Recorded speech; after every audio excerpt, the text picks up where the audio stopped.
जो समाज या जिस समाज का जो फर्द ये नहीं चाहता कि मेरा बेटा सच्चा बने, मेरा बेटा अच्छा बने, मेरा बेटा बावकार बने, मेरा बेटा बेहतर इंसान अपने समाज का बने, जरूर उसका बेटा डॉक्टर तो बनता है मगर चोर भी बनता है, इंजीनियर तो बनता है, बेईमान भी बनता है, आईएएस बनता है मगर भ्रष्टाचार वही फैला करता है। वो हर कुछ करके भी अपने समाज को डेवलपमेंट की राह में नहीं ला सकता। इसके लिए जरूरी है उस आदमी को पहले अपना एम्बिशन चेंज करना होगा, पहले ये तय करना होगा कि मेरा बेटा डॉक्टर बने मगर बाद में पहले इंसान बने, इंजीनियर बने मगर बाद में पहले इंसान बने, मेरा बेटा प्रोफेसर बने बाद में पहले इंसान बने।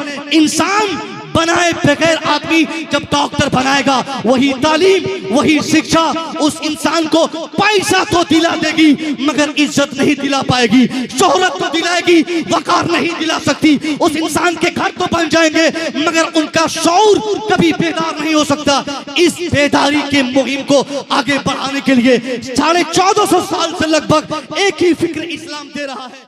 महसूस किए हैं, इससे ये अंदाजा मैंने किया है कि अब अवामुन नास को खास तौर पे अपने लोगों को एजुकेशन के डेवलप के लिए उनके सामने ज़्यादा लेक्चर देने की ज़रूरत नहीं है।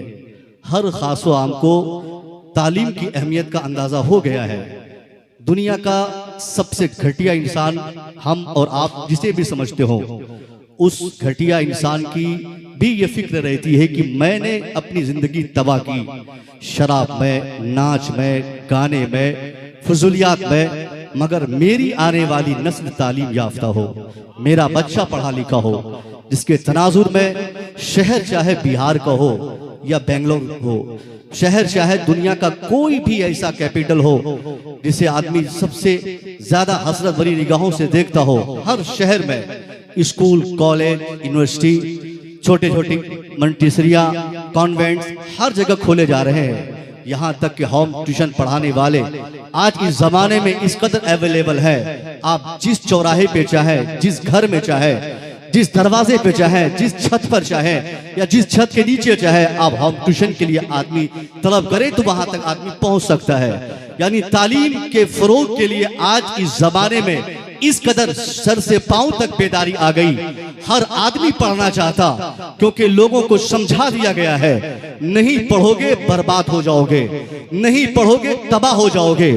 तरक्की चाहिए तो तालीम जरूरी है, आगे बढ़ना है तो एजुकेशन जरूरी है। इस माने कर हर आदमी अपने को तरक्की की राह में ढालना चाहता है, जिसके नतीजे में उसने तालीम जरूरी समझा और लोग पढ़ते चले गए। हर दूसरा तीसरा घर में कोई डॉक्टर बन रहा है, हर गांव में कोई अच्छा खासा मास्टर बन रहा है, हर इलाके में 2 4 10 मास्टर बन रहे हैं, हर सोसाइटी में लोग इंजीनियर बन रहे हैं। तालीम की साहब आज इस जमाने में 21वीं शताब्दी के इस माहौल में अगर एजुकेशन के इंपोर्टेंस पे बात करूं तो मेरे हिसाब से मेरी बात फजूल मानी जाएगी। लोग बोलेंगे हजरत हर सोसाइटी में तो तालीम की अहमियत पे गुफ्तगू होती है, आप जलसे में आकर क्यों एजुकेशन एजुकेशन कह रहे हैं। मैं आपसे कहना चाहूंगा साहब, एजुकेशन की इंपोर्टेंस और अहमियत बताने की हाजत नहीं है। हर दिमाग समझ चुका है, हर आंख देख चुकी है, हर शख्स फैसला कर चुका है तरक्की के लिए एजुकेशन जरूरी है, डेवलप के लिए एजुकेशन जरूरी है, आगे बढ़ने के लिए तालीम जरूरी है। मैं पूछना चाहता हूँ इस तालीम याफ्ता जमाने में, जबकि हर घर का बच्चा पढ़ा लिखा, हर घर में मैट्रिकुलेशन, हर समाज में इंटरमीडिएट, हर सोसाइटी में ग्रेजुएशन, हर जगह मास्टर डिग्री वाला घूमते टहलते फिरते हैं, बावजूद इसके जहां देखिए चोरी घटती नहीं, बेईमानी निकलती नहीं, जुल्म छटता नहीं, बेहयाई कम नहीं होती, बदतमीजी के रास्ते बंद नहीं होते। मैं ऐसे लोगों की राह को रोककर पूछूंगा, जनाब आपने तो कहा था एजुकेशन के डेवलप के लिए, आपने बोला था कि एजुकेशन आएगा, तालीम आएगी, शिक्षा लाओगे, तबाही दूर होगी, बर्बादी दूर होगी, बेहयाई दूर होगी, जुल्म दूर होगा, ज़्यादती दूर होगी। मगर ये 50-50 यूनिवर्सिटी, हजारों के कॉलेजेस और लाखों की तादाद में स्कूल खोले गए। होना तो ये चाहिए था कि जिस जमाने में सैकड़ों की तादाद में एक एक स्टेट में यूनिवर्सिटीज हो, करोड़ों की तादाद में जिस मुल्क में कॉलेजेस और स्कूल्स बने हो वहां जुल्म का नामो निशान न हो, वहां ज्यादती का नामो निशान न हो, वहां बदतमीजी नहीं होनी थी। मगर हर चौक चौराहे पे बदतमीजी, हर समाज में बेहयाई, हर सोसाइटी में जुल्म ज्यादती। ये इस बात की दलील है कि आज इस तरक्की याफ्ता जमाना ने तालीम को अपने लिए जरूरी समझा मगर तालीम की राह को नहीं समझ पाया, तालीम का मकसद नहीं समझा। तालीम जरूरी है ये ध्यान दिया पैसे के लिए, डेवलप के लिए, तरक्की के लिए, मकान के लिए, शोहरत के लिए, घर के लिए, जमीन के लिए, आगे बढ़ने के लिए। मगर हमारा समाज ये न जान सका कि तालीम इसलिए भी जरूरी है कि आदमी सच बोल सके, तालीम इसलिए भी जरूरी है कि आदमी हया कर सके, तालीम इसलिए भी जरूरी है कि आदमी जुल्म से पास अपने को ला सके। आज इस जुल्म और ज्यादती के माहौल में कौन सा इलाका है जहां पढ़ा लिखा नहीं? अभी 5-7 दिन पहले हमारे पूर्णिया में साहब एक शोरूम को ये जबरदस्ती को लूट लिया गया। अभी पता चलता उसमें से अक्सर लड़का पढ़ा लिखा है, कोई ग्रेजुएट है, कोई एमए है। यानी जहां भी आतंक करने वाला, चोरी करने वाला, जुल्म करने वाला, ज्यादती करने वाला, बदतमीजी करने वाला, बेहयाई फैलाने वाला अगर पढ़ा लिखा है तो आप क्या कहिएगा? क्या एजुकेशन उनको जुल्म से नहीं रोक सका? क्या तालीम उन्हें न रोक सकी? हाँ, उसने जो तालीम ली है वो तालीम जुल्म से नहीं रोक सकती। उसने जो शिक्षा ली है वो शिक्षा चोरी से उसे पास नहीं कर सकता। डीएम चोर होते, एसपी चोर होते, डॉक्टर चोर होते, इंजीनियर चोर होते। ये सारी जगहों पे आप रिसर्च कीजिए। 1 साल बना पुल गिर गया, पता चला इंजीनियर ने चोरी की। 5 लाख के चक्कर में बड़ा पुल पे दस्तखत करके उसने सारा पैसा, पूरी कम्युनिटी का पैसा तबाह बर्बाद कर दिया। ये इस बात के संकेत है कि इस जमाने में तालीम तो बढ़ रही है, शिक्षा बढ़ रही है मगर अक्ल शऊर में कोई डेवलप नहीं। क्यों? क्योंकि लोगों का फैसला है कि हमारा बच्चा पैसा कमाने वाला बने, हमारा बेटा डॉक्टर बने, हमारा बेटा इंजीनियर बने।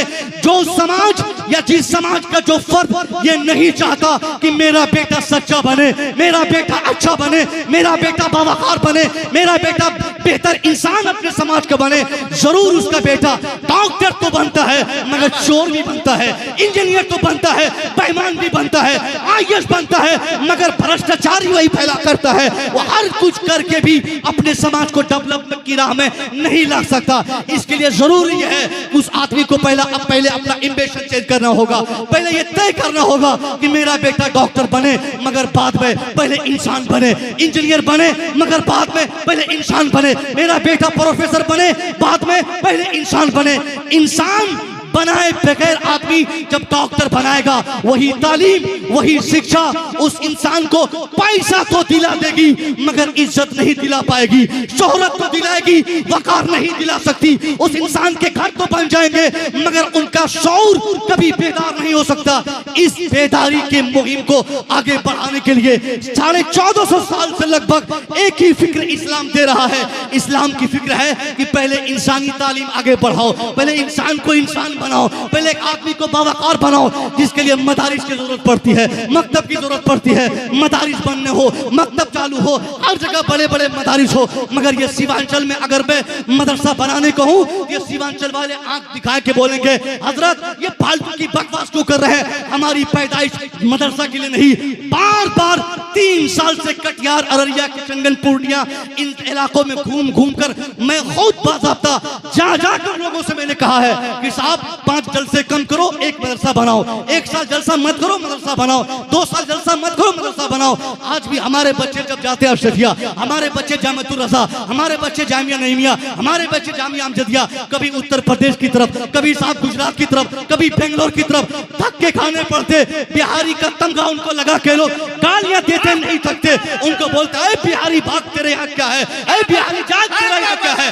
अशरफिया में मैंने जिंदगी सही, मैंने उत्तर प्रदेश के दर्जनों जगहों पे देखा। मेहरबानी उन उत्तर प्रदेश वालों की जिन्होंने अपने जेबे खास के खर्चे से शानदार मदारिस बनाकर मुझ जैसे आलिम को पैदा किया। मगर ये सीमांचल वाले, क्या आपके पास पैसे नहीं? अरे साहब 40,000 का शायर और 50,000 का खतीब में आप बुला लेते, एक झटके में बुलाकर आप दिखा देते। क्या आपकी ये औकात नहीं कि आपके कटिहार बिहार में, आपके पूर्णिया में, आपके किशनगंज में, आपके अररिया में, आपके बिहार में, आपके इलाके में शानदार ऐसा मदरसा हो कि आपके बच्चों को जरूरत ना पड़े कभी ट्रेन पकड़ने की, आपके बच्चों को राजस्थान ना जाना पड़े, आपके बच्चों को कभी बेंगलोर नहीं जाना पड़े, आपका बेटा हाफिज आपके घर में बने, आलिम आपके घर में बने, मुफ्ती आपके घर में बने, आपका बेटा मुहद्दिस यही बने।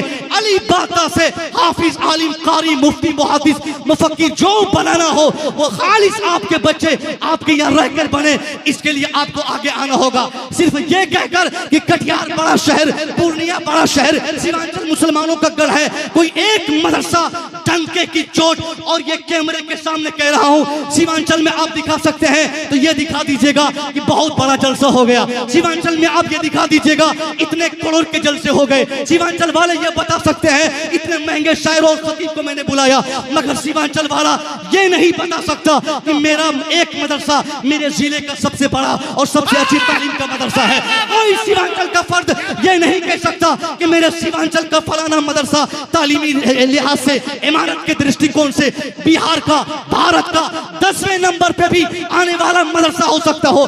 यही पिछड़ापन है, यही पिछड़ापन है, यही आपकी तनज़्ज़ुली की सबसे बड़ी वजह है कि आपने काम तो बड़े बड़े किए मगर मदरसा एक भी आपने बड़ा नहीं बनाया। इसके लिए जरूरत इस बात की है, आज ऐसा नहीं कि सीमांचल में मदरसे नहीं, जहां मदरसा बेहतर है वहां इमारत नहीं, जहां इमारत है वहां तालीम नहीं, जहां इमारत भी है और तालीम भी है वहां बच्चे नहीं।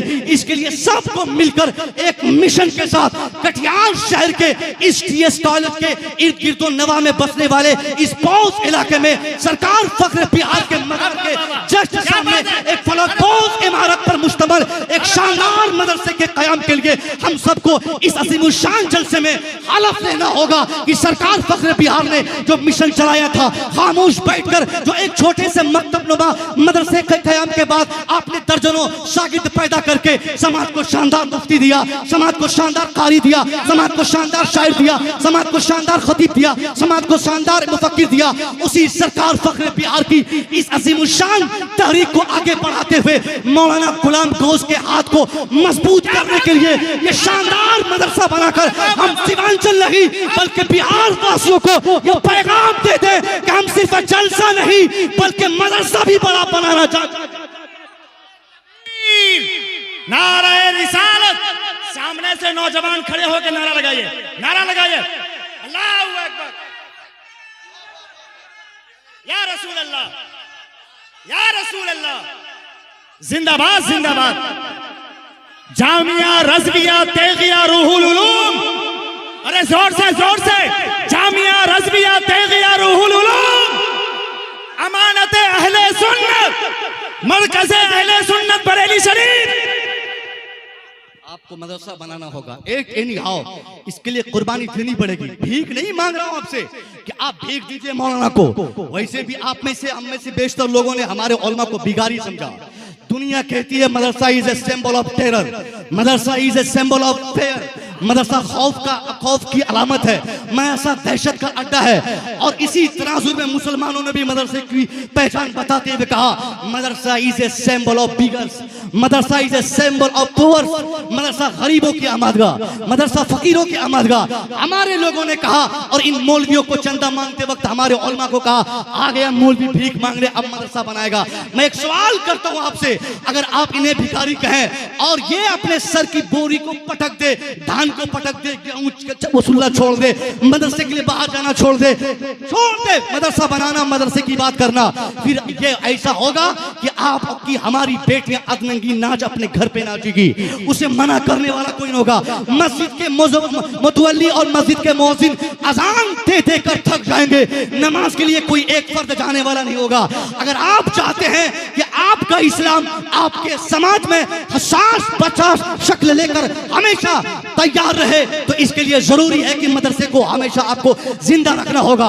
इनको भिखारी कहने से आपको अपनी जबान रोकनी पड़ेगी। आप तन मन धन से जब तक मदरसे के कयाम के लिए आगे नहीं बढ़ेंगे, जिस तरह आपने यूनिवर्सिटी में, जिस तरह आपने कॉलेज के नाम पर, जिस तरह आपने स्कूल के नाम पर अपने बच्चों को एडमिशन के लिए 1-1 लाख रुपया आपने दिया है, आपसे 1 लाख नहीं मांगा जाएगा, आपसे 50,000 नहीं मांगा जाएगा। कौन देने वाला 50,000 मदरसे के नाम पे? 5 बेटे वाला बाप अपने 4 बेटे को स्कूल में पढ़ा पढ़ाता है। चारों बेटे के नाम पर 50-50 हजार रुपया 3 क्लास में, 4 क्लास में, 5 क्लास में, मंटेसरी में, LKG में, नर्सरी में पढ़ने वाले बच्चों को दे देता है। मगर उसी बाप का तनहा लंगड़ा लूला और बदसूरत बेटा अगर बच गया है, उसको मदरसे में पढ़ाएगा 5000 नहीं 500 रुपया अगर महीना देना पड़े तो वही घुसड़ इंसान बोलता है मौलवी साहब मदरसा तो ज़कात से चलता ही है, फिर इसमें आप फीस क्यों लेते हैं? मदरसा तो खैरात से चलता है, फिर फीस क्यों लेते हैं? जिसके तनाजुर में हमारा मदरसा गिरता चला गया, हमारा मदरसा नीचे होता चला गया, मदरसे की दीवार कमजोर होती गई,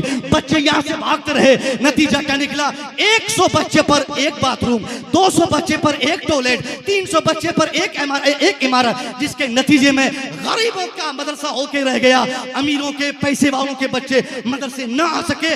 जिसके तनाजुर में आप देख लीजिए इस कटिहार शहर में, इस पूरे सीमांचल में जहां मुफ्ती मिलेगा, सब लोग मुफ्ती जुबैर साहब किबला की तरह अमीर थोड़ी है। अल्हम्दुलिल्लाह हमें फख्र है, हमारे काजी सीमांचल के जितने उलमा है, मेरे मुताले के मुताबिक सबसे ज्यादा हर एतबार से सबसे ज्यादा अल्लाह ने इन्हें कुव्वत बख्शी है, दौलत के एतबार से, शोहरत के एतबार से, ताकत के एतबार से, पैसे के एतबार से। यही वजह है अररिया इलाके के स्टेज पे चढ़ के दहाड़ देते, कटिहार आते तो दहाड़ देते, किशनगंज जाके तो दहाड़ देते, देहात रहते तो दहाड़ देते। ये दहाड़ जो मुफ्ती साहब किबला ने अभी इस स्टेज से दी है, क्या ये दहाड़ की हिम्मत हमें है? नहीं, क्योंकि हम गरीब है। ये दहाड़ की हिम्मत इन उलमा को है? नहीं है, क्योंकि ये गरीब है। को ये दहाड़ की हिम्मत है? नहीं है। आज दहाड़ेंगे कल निकाल दिए जाएंगे, आज बोलेंगे कल भगा दिए जाएंगे। इनको इनकी गुर्बत बहुत बड़ी वजह बन जाती है, जिसकी बुनियाद पर इनको इमामत का खतरा, इनको अपनी मुलाजमत का खतरा रहता है। अगर आप चाहते हैं कि हर इलाके में एक मुफ्ती जुबैर की तरह तैयार हो जाए, एक मुफ्ती अमीर का बेटा बन जाए, तो इसके लिए आपको मदरसे को शानदार इमारत का बनाना होगा, हर सहूलियत फराहम करनी होगी। एसी लगाइए, फ्रीज लगाइए, वाटर फ्रीजर मशीन लगाइए, पंखे लगाइए, टाइल्स लगाइए। मैं पूछता हूँ, कुत्ता बिल्ली खंजीर गधे के नाम याद करने वाले बच्चे आज एसी में पढ़ रहे हैं, कुरान पढ़ने वाले आज बगैर पंखे के कुरान याद करते, कुत्ता बिल्ली के नाम याद करने वाले टाइल्स पे मामूल इमारत पर वो रहते। मगर हमारे ये उलमा आज भी फर्श पर लेटकर ईंट का तकिया लगा कर आते गुजरते। हमने मदरसे को कमजोर किया है, जिसकी बुनियाद पर तबलीग नहीं हो पा रही है। इस तबलीग के लिए एक ही सटीक रास्ता है कि शानदार मदरसा बनाया जाए। जब भी मौलाना गुलाम गौस साहब और इस मदरसे के जो भी जिम्मेदार आपको बोला है, आपको पुकारे, ये मत देखिए पॉकेट में कितना है, बैंक में कितना है, जी खोल के आप दीजिए। आज आप इस जामिया के लिए डोनेट करेंगे, अल्लाह की कसम 1 साल नहीं, 100 साल नहीं, सदियां याद रखेगी कि जिस फख्रे बिहार की बारगाह में हम हाजिरी देते हैं, वहां सिर्फ मजार नहीं है, मजार के साथ साथ शानदार इदारा भी मौजूद है। आप ऑफिस जाएं, वहां रसीद मौजूद है। ख्वाहिशमंद हजरात जलसे के पीरियड में, जलसे के बाद, जलसे से पहले, जब भी आपको मौका मिले 500, 1000, 2000 आप देकर आप जरूर इस मदरसे में ये डोनेट कर सकते हैं। इससे ये होगा कि इनके हौसले बढ़ेंगे। ये गुलाम गौस साहब चाहते बर्फ फैक्ट्री बना देते, नहीं बनती है फैक्ट्री, बनती नहीं बनती, ये इमारत तो ये हटा देते हैं। एक शानदार बर्फ फैक्ट्री, एक शानदार ईंट भट्टा, एक शानदार वीमार्ट का ये मार्केट बनाते थे। 1 लाख नहीं, लाखों के महीने इनके पॉकेट में जाते। आज अगर रमजान हो, कुर्बानी हो, कोई महीना हो, इनसे पूछिए कि अदद पैसे है? नहीं है पैसा, 100 रुपया है। अगर ये गुर्बत है तो सिर्फ दीनदारी की बुनियाद पर। मैं गुजारिश करूंगा हजरात, मेरे पास वक्त कम है, आप हमेशा अपने इस जामिया के लिए कुर्बानी दें, ताकि इमारत आप देख रहे हैं ना, ये मदरसा बनाना इतने, मैंने देखा फेसबुक पर, ये 5-7 कमरों पर मुश्तमिल मकान, ये 1 रात के चंदे से हो सकता है, 1 रात के चंदे। मगर आप नहीं करेंगे। अगर मैं बोल दूं कि फलाने साहब कलकत्ता से आ रहे हैं, उनके फ्लाइट का खर्चा है, उनके लिए अलग से एक एयरक्राफ्ट बुक कराना होगा, पैसे दीजिए, तो ये नाच गाने करने वाले सब एक 1000 रुपए लेगा। सही है, सही है, हजरत आना चाहिए। मगर इस जामिया के लिए हम 10-20 कमा के लिए पैसे मांगेंगे तो 50 रुपया मुश्किल की पॉकेट से निकलेगा। मैं गुजारिश करूंगा, दीन को बचाने के लिए मदरसे का कयाम जरूरी है। आप मदरसा शाह जहां है,